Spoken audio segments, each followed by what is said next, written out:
Lee's right flank was already weak, with just a few thousand men, and as the fighting progressed throughout the morning, almost every able-bodied man had been sent north, leaving just 400 Georgians to guard the nearest bridge to Sharpsburg. Across the Antietam lay some 12,000 Federals of the 12th Corps, commanded by Ambrose E. Burnside. However, the Georgians sat on high wooden bluffs overlooking the bridge, with little cover on the Union side of the creek. To make matters worse, Burnside felt he was still in command of the right wing of the Army of the Potomac, a position had been dissolved just a few days prior to the fighting.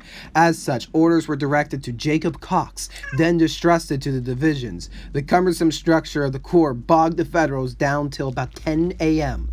Rodman's division marched a half a mile south of the bridge to ford the Antietam from the south, while George Krug's brigade led a frontal assault toward the bridge. However, they became lost and instead appeared on the creek bed upstream. The 11th Connecticut tried to ford across the creek but were quickly dissolved by the Georgians on top the hill.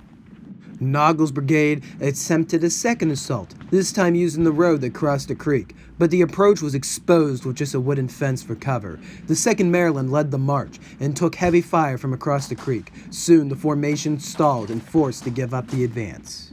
Unaware of the progress of Rodman's division, it was felt in the ranks the bridge must be taken. The twin 51st Regiments, Pennsylvania and New York, made a headlong push toward the creek. They took shelter behind stone and wooden walls flanking the bridge, exchanging fire with the Georgians. Without orders, the soldiers rushed forward and stormed the bridge, establishing a beachhead on the Confederate side of the Antietam. The Georgians, unprepared for the sudden charge, Georgians like Francis Mobley tried to hold their ground. The young lieutenant, who had for months awaited a reply from his wife about his infant son's condition with mumps, took a bullet to the chest as Federals overwhelmed the bluffs.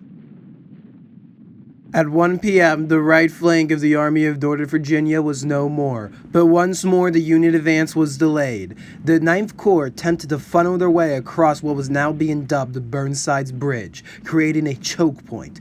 Rodman's division scaled on top the bluffs and would have to wait till the remainder of the Corps crossed the Antietam. It was not until 3 o'clock that the 9th Corps finally renewed the assault. They crossed through farms owned by Otto and Sherrick families. A thin line of Confederates who had been rushed south stood defending their only escape route out of Sharpsburg, the Harper's Ferry Road.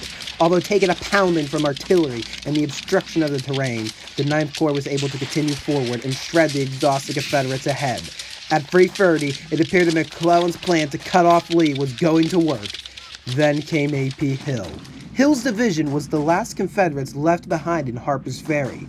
At the start of the battle, they were ordered to rush north to Sharpsburg. These shock troops, although exhausted, were enough to hold the Confederate line and push back the Union advance. The veteran South Carolinians of Gregg's brigade rushed into the flank of the Green troops of the 16th Connecticut, who had never been under fire until today. Rodman's division soon unraveled and were sent reeling back into the rest of the 9th Corps. Among those in the crossfire was Catherine Davidson of the 28th Ohio.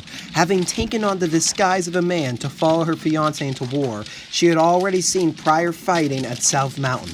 But now, her fiancé was dead and her arm nearly severed by a minie-ball. The 28th left their dead and wounded behind as a counterattack proved to be in vain.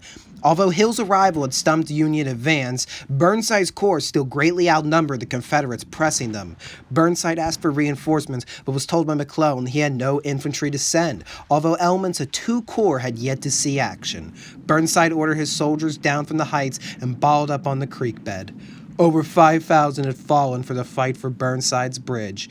Once again, the Union had achieved initial success only for it to fall through their fingers.